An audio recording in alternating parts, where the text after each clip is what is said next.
இயேசுவில் பிரியமான சகோதர சகோதரிகளே, அன்னையினுடைய விழாவை, குறிப்பாக குவாதலூப் அன்னையினுடைய விழாவை இன்றைய நாளில் கொண்டாடுகின்றோம். அன்னையினுடைய விழாக்களை மையப்படுத்தி வரக்கூடிய வாசகங்களில் இன்றைக்கு மங்கள வார்த்தை செய்தியை நற்செய்தி பகுதியாக நாம் எடுத்திருக்கின்றோம்.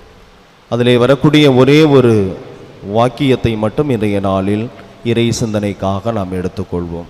இதோ ஆண்டவருடைய அடிமை என்று இறுதியாக நம்பிக்கையோடு அன்னை மரியாள் சொன்ன வார்த்தை, அதுவே நமது சிந்தனைக்காக நாமும் இயேசுவினுடைய அடிமைகளாக மாற வேண்டும், இருக்க வேண்டும். நான் சில சமயங்களில் விளையாடுவதற்காக செல்வதுண்டு. அப்படி விளையாடி கொண்டிருக்கின்ற பொழுது என்னோடு சேர்ந்து சிலரும் இந்த ஷட்டில் காக் விளையாடுவதற்காக வருவார்கள். அப்படி விளையாடி கொண்டிருந்த பொழுது அந்த விளையாடி கொண்டிருந்த நபரினுடைய செல்ஃபோன் பக்கத்தில் வெளியில் இருந்தது. திடீரென்று அவருடைய ஃபோன் அடித்தது. அவர் அந்த ஃபோனை எடுக்க வரவில்லை. யாருடைய கால் என்று பார்க்க சொன்னார்கள். ஒரு முக்கியமான காலாக இருந்தால் எடுத்து பார்க்க வேண்டும். அதில் பார்த்துருந்தேன், ஒரு பெயரோடு வந்திருந்தது. அதில் அவர்கிட்ட சொன்னேன், இது மாதிரி அடிமை அப்படின்னு பேர் கான்டாக்டில் வருது என்று சொன்னேன். அவர் உடனே அப்புறமா பேசிக்கலாம் என்று சொல்லிவிட்டு விட்டார். இன்னும் 5 நிமிடங்களுக்கு மீண்டுமாக இன்னொரு கால் வந்தது. யாரென்று பார்க்க சொன்னார். பார்த்தேன், அடிமை 2 என்று போட்டிருந்தது. அவர் யாருக்கு அடிமை 1, அடிமை 2 என்ற பெயரை வைத்திருந்தார் என்று முடிந்தவுடனே அவரை கேட்டேன். அவர் சொன்னார், அடிமை 1 யார் என்று சொன்னால், நான் எப்போ ஃபோன் பண்ணாலும் எவ்வளவு தூரத்தில் இருந்தாலும் உடனே என்ன செய்து விடுவார், வந்து விடுவார். அவர் தான் அடிமை 1. 2வது அடிமை யார் என்று கேட்டேன். அவர் சொன்னார், எவ்வளவு செலவு பண்ண சொன்னாலும் என்ன பண்ணுவார், செலவு பண்ணுவார். அவர் தான் அடிமை நம்பர் 2 என்று சொன்னார். அன்புக்குரியவர்களே, இந்த அடிமை நமக்கான விளக்கம் அல்ல. நல்லவர்களுக்கு நகைச்சுவையாக நாம் வைத்திருக்கக்கூடிய பெயர் அடிமை. இன்னும் யதார்த்தமாக சொல்ல வேண்டும் என்று சொன்னால், ஒரு அடிமை நமக்கு சிக்கிவிட்டார் என்று நாம் சொல்வது. அப்படி என்றால் நமக்கு எல்லா விதத்திலும் யார் ஒத்து போகிறார்களோ, நாம் சொல்வதை யார் ஏற்றுக்கொள்கிறார்களோ அவர்களுக்கு நாம் வைக்கக்கூடிய யதார்த்தமான பெயர் எதுதான். ஆனால் இந்த அடிமையினுடைய உண்மையான அர்த்தம் என்ன? மரியா எதனுடைய அடிப்படையிலே நான் ஆண்டவரினுடைய அடிமை என்று சொன்னார்? பிரியமான சகோதர சகோதரிகளே, ஒரு அடிமையினுடைய முக்கியமான பணி என்ன தெரியுமா? காத்திருத்தல். 2வது கவனித்தல். உங்க வீட்டிலேயோ அல்லது முற்காலத்தில் நான் படிப்பது போன்று அடிமைகளை வாங்கி விலைக்கு வைத்து வீட்டிலே வைத்திருக்கின்ற பொழுது காத்திருக்க வேண்டும். வெளியிலே சென்ற தலைவர், ஓனர் எப்பொழுது வேண்டுமானாலும் வருவார். என்ன செய்ய வேண்டும்? காத்திருக்க வேண்டும். 2வது கவனித்து கொள்ள வேண்டும். சாதாரண வாக்கியத்தில் எப்படியெல்லாம் கவனித்து கொள்ள வேண்டும், உலக வழக்கில் எப்படியெல்லாம் கவனித்து கொள்ள வேண்டும் என்பது தெரியும். எனவே இதுதான் அடிமைக்கு கொடுக்கக்கூடிய வரையறையாக இருக்கக்கூடியது. ஆனால் இந்த 2 வரையறைகளையும் தாண்டி அன்னை மரியாள் கடவுளுடைய திருவுளத்தை நிறைவேற்றுவதிலே அடிமையாக இருந்தார். விவிலியம் கொடுக்கக்கூடிய வரையறை இதுதான். இயேசுவிலும் பார்க்கின்றோம், அன்னை மரியாவிலும் பார்க்கின்றோம். அன்னை மரியாள் சொல்கிறார், இதோ ஆண்டவருடைய அடிமை, சொற்படியே நிகழட்டும். அப்படி என்றால் அது கடவுளுடைய திருவுளம். அடிமை தன்னுடைய முடிவை தானே எடுக்க முடியாது, தனக்கென்று ஒரு சில வரையறைகளை வைத்துக் கொள்ள முடியாது. அதனால தான் அடிமை என்று அன்னை மரியாள் சொல்கின்ற பொழுது என்ன சொல்கின்றார்? எல்லாம் உம்முடைய விருப்பப்படியே நிகழட்டும். பிலிப்பியருக்கு எழுதிய கடிதத்திலே இயேசு கிறிஸ்துவை பற்றி சொல்கின்ற பொழுது கடைசியாக சொல்கின்றார், அவர் அடிமையினுடைய வடிவை ஏற்றார். அதனால தான் இயேசு சொல்கின்றார், இந்த துன்பக்கிண்ணம் என்னை விட்டு அகலட்டும், ஆனாலும் என் விருப்பப்படி என்று. யாருடைய விருப்பப்படி? விருப்பப்படியே அகலட்டும் என்று சொல்வதை பார்க்க முடிகிறது. எனவே பிரியமான சகோதர சகோதரிகளே, அடிமை என்று சொல்லுகின்ற பொழுது ஆண்டவருடைய திருவுளமாக இருக்க வேண்டும், கடவுளுடைய விருப்பமாக இருக்க வேண்டும். அதை தான் அன்னை மரியாள் தன்னுடைய வாழ்க்கையிலே செய்வதை பார்க்க முடியும். பிரியமான சகோதர சகோதரிகளே, கடவுளுடைய அடிமைகளாக, இயேசுனுடைய அடிமைகளாக மாதாவும் சரி நாமும் இருக்க வேண்டும் என்று சொன்னால், ஆம் என்றால் ஆம், இல்லை என்றால் இல்லை. இதற்கு மிகச்சிறந்த உதாரணம் மத்தேயு நற்செய்தி 21வது அதிகாரம் 28 முதல் 32. இந்த இடத்திலே நீங்கள் படித்து பார்க்கின்ற பொழுது தெரியும். ஒரு தந்தைக்கு 2 பிள்ளைகள் இருக்கிறார்கள். 2 பேரையும் திராட்சை தோட்டத்துக்கு அனுப்புறாரு. ஒருத்தனை கூப்பிட்டு போ என்று சொல்கிற பொழுது இதோ போகிறேன் என்று சொல்கின்றார். ஆனால் அவர் என்ன செய்யவில்லை? போகவில்லை. 2வது பிள்ளையை அனுப்புகின்றார். அவர் போக மாட்டேன் என்று சொல்கின்றார். ஆனால் என்ன செய்கின்றார்? போகின்றார். இதை நற்செய்தியாளர்கள் கூறுகின்ற பொழுது அழகாக சொல்கிறார்.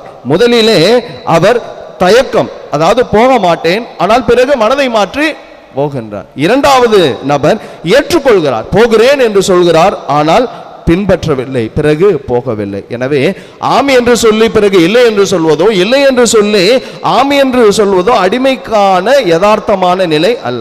ஆம் என்றால் ஆம், இல்லை என்றால் இல்லை. அதை தான் இயேசுவும் அழகாக சொல்ல, உங்கள் பேச்சு ஆம் என்றால் ஆம்.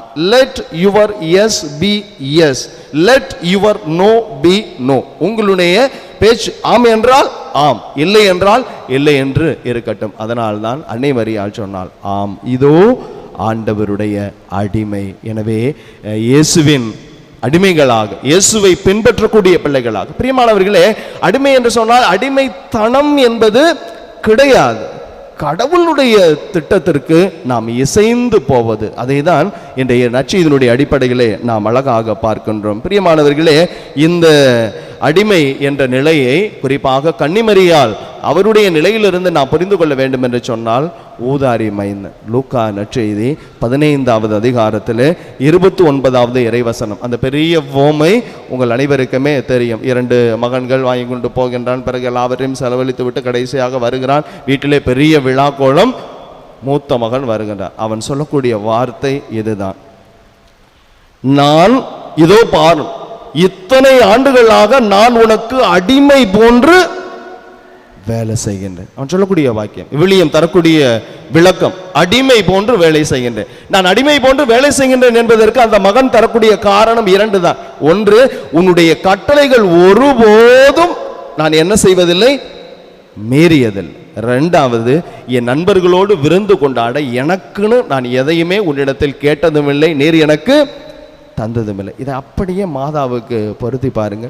கடவுளுடைய கட்டளை எதையுமே மாதா என்ன செய்வதில்லை, மீறியதில்லை. அவன் சொல்லக்கூடாது, அடிமை மாதிரி நான் வேலை செய்கிறேன் அப்படின்னா உன்னுடைய கட்டளைகள், அப்பாவாகி நீர் என்ன சொன்னீரோ அதை தான் என்ன பண்ணி கொண்டு இருக்கிறேன், நான் செய்து கொண்டிருக்கிறேன். எனவே மாதாவும் சரி, கட்டளைகள் எதையுமே மீறியதில்லை. கடவுள் என்ன சொன்னாரோ, வானதூதர் வழியாக எத்தகைய செய்தி மாதாவுக்கு வழங்கப்பட்டதோ அதை அப்படியே செய்ததாக பார்க்கின்றோம். 2வதாக, தனக்கென்று அன்னையவள் எதையுமே தேடிக்கொள்ளவே, தன்னுடைய சுய விருப்பங்களை எல்லாம், தன்னுடைய சொந்த காரியங்களை எல்லாம் ஓரமாக வைத்துவிட்டு கடவுள் என்ன சொல்கிறாரா காண, ஒரு திருமணத்திலும் கூட பிறருக்காக தான் அவர் கேட்டு வாங்கி கொடுக்கிறாரே ஒழிய எந்த சூழ்நிலையிலும் தனக்காக அவர் எதையுமே கேட்டது. இதுதான் ஒரு அடிமையினுடைய நிலையாக இருக்கிறது. எனவே நாமும் இயேசுவினுடைய அடிமைகளாக, கடவுளினுடைய அடிமைகளாக, பின்பற்றுபவர்களாக இருக்க வேண்டும் என்று சொன்னால் கட்டளைகளை நிறைவேற்றக்கூடியவர்களாக இருக்க வேண்டும். கடவுளுக்கு முன்பாக, மாதாவுக்கு முன்பாக நம்மால் சொல்ல முடிகிறதா, ஆண்டவரே, மாதாவே, நான் உனக்கு அடிமை போன்று இருந்து கொண்டிருக்கிறேன், மாதாவே, நீர் வெளிப்படுத்திய எதிலும் ஒன்றை கூட நான் மீறியதில்லை, நீர் எனக்கு தந்த கட்டளைகளில் ஒன்றை கூட நான் மீறியதில்லை என்று சொல்வோம் என்று சொன்னால் நாம் கடவுளினுடைய அடிமைகளாக, கடவுளை பின்பற்றுகின்றவர்களாக மாறிக்கொண்டிருக்கணும். 2வதாக, பவுலடியார் அழகாக கூறுகின்றார். கொரிந்தியருக்கு எழுதிய முதல் கடிதம் அதிகாரம் 9 இறைவார்த்தை 19 இவ்வாறு கூறுகின்றார், நான் யாருக்கும் அடிமையாய் இல்லாதிருந்தும் பலரை கிறிஸ்துவிடம் கொண்டு வர என்னையே நான் அடிமையாக்கி கொண்டேன், என்னையே நான் அடிமையாக்கி கொண்டேன். அதில் அவர் சொல்கிறார் பாருங்க, வலுவற்றவர்களுக்கு வலுவற்றவராக, யூதருக்கு யூதராக, ஒரு சிலரையேனும் மீட்கும்படி எல்லாருக்கும் எல்லாமுமான. இதுதான் பவுலடியார் தரக்கூடிய அடிமை என்ற வார்த்தைக்கான விளக்கம். அதாவது எல்லாருக்கும் எல்லாமுமாக மாறுவது. இதை அப்படியே மாதாவில் பொருத்தி பார்த்தீர்கள் என்று சொன்னால் எல்லாருக்கும் எல்லாமுமாக மாறினார்கள். எலிசபெத் அம்மாளுக்கு உதவி தேவைப்பட்ட பொழுது ஓடி சென்று உதவி செய்தார். எனவே உதவி தேவைப்படுபவர்களுக்கு உதவி செய்பவராக மாறினார். பரிந்து பேசுகின்ற இடத்திலே பரிந்து பேசுபவராக அவர் மாறுகின்றார். எல்லாருக்கும் எல்லாமுமாக அன்னை மரியாள் மாறி இருப்பதை பார்க்க முடிகிறது. பிரியமான சகோதர சகோதரிகளே, இயேசுவினுடைய அடிமைகளாக, இயேசுவை பின்பற்றக்கூடிய பிள்ளைகளாக அன்னை மரியாவை போன்று நாமும் மாற வேண்டும் என்று சொன்னால் எல்லாருக்கும் எல்லாமுமாக நாம் மாற வேண்டும். குழந்தைகளுக்கு குழந்தைகளாக நாம் மாற வேண்டும். சில பேருக்கு குழந்தைகள்கிட்ட எப்படி பேசுறது என்று நமக்கு தெரியவில்லை. மனைவிக்கு அவருடைய வார்த்தைகளில் நாம் மாற வேண்டும். எனவே எல்லாருக்கும் எல்லாமுமாக நாம் மாறுகின்ற பொழுது பவுலடியாரை போன்று, அன்னை மரியாவை போன்று நாமும் கடவுளை பின்பற்றக்கூடிய பிள்ளைகளாக மாற முடியும். பிரியமான சகோதர சகோதரிகள், இன்றைக்கு குவாதலூப் அன்னையினுடைய விழாவை கொண்டாடுகின்ற வேளையில் அந்த அன்னையினுடைய அந்த காட்சியிலே கடைசியாக ஒரு சிறு துணியிலே தன்னுடைய உருவத்தை அப்படியே பரிசாக அவர் தருகிறார். 500 ஆண்டுகளுக்கு நெருக்கமாக ஆகியும் இன்னும் அன்னை தானாகவே தந்த ஒரு உருவம் இன்னும் என்ன செய்யவில்லை, கொஞ்சம் கூட சேதமடையாமல் அப்படியே இருக்கிறது. அந்த துணியும் அப்படியே இருக்கிறது என்று சொன்னால் ஆண்டவருக்கு உகந்த ஒரு அருமையான வாழ்வை அன்னை அவள் வாழ்ந்திருக்கிறார். அவருடைய வெளிப்பாடுகளில் நாம் உணர்ந்து கொள்கின்றோம். எனவே பிரியமான சகோதர சகோதரிகளே, நாமும் இயேசுடைய அடிமைகளாக மாறி, இன்றைக்கு நம்மை அடிமைப்படுத்துவது எது தெரியுமா? 2 காரியங்கள். ஒன்று சொகுசு, மற்றொன்று சோம்பேறித்தனம். இதுதான் மனிதனுக்கு இருக்கக்கூடிய மிகப்பெரிய ஒரு அடிமைத்தனம். இவை 2ஐயும் அன்னை மரியாள் உதறி தள்ளினார். சொகுசாக வாழக்கூடிய ஒரு வாழ்க்கை. 2வது சோம்பேறித்தனம். நேற்று செய்ய வேண்டியதை இன்றைக்கு செய்வது, இன்றைக்கு செய்ய வேண்டியதை நாளைக்கு செய்வது. கடவுள் இப்ப செய்ய சொல்லி நமக்கு கேட்டா நாளைக்கு நாம் செய்வது. நேற்றைய வேலைகளை இன்று செய்து கொண்டிருந்தோம் என்று சொன்னால் இன்று செய்ய வேண்டியதை நாம் எப்பொழுது செய்ய போகின்றோம்? எனவே யதார்த்தமான அடிமைத்தனம், இந்த சொகுசு சோம்பேறித்தனம் 2ஐயும் நாம் களைய வேண்டும் என்று சொன்னால் இறை திருவுளத்தை நிறைவேற்றக்கூடிய அன்னையினுடைய பிள்ளைகளாக மாற வேண்டும். கடைசியாக ஒரு வாக்கியத்தோடு நிறைவு செய்கிறேன். அன்புக்குரியவர்களே, நம்மை பற்றிய கேள்விகளுக்கு நாமே பதிலாக அமைய வேண்டும் என்று சொல்வார். நம்மை பற்றிய கேள்விகளுக்கு நாமே அடையாளம். இவர் இப்படி என்று மற்றவர்கள் சொல்வதை விட நம்மை பற்றிய கேள்விகளுக்கு நாமே பதிலாக அமைய வேண்டும். எப்பொழுது அமைய முடியும் என்று சொன்னால், நம்மையே கடவுளுக்கு முன்பாக அடிமைகளாக தாழ்த்துகின்ற பொழுது அன்னை மரியாள் தன்னை பற்றிய கேள்விக்கு தானே விடையாகவும் அடையாளமாக அமைந்தார். அப்படிப்பட்ட அன்னையை பின்பற்றி நாமும் வாழ, இறைவனுக்கு உகந்த சீடர்களாக வாழ வரவேண்டி தொடர்ந்து இந்த திருப்பலியில் ஜெபிப்போம். ஆமென்.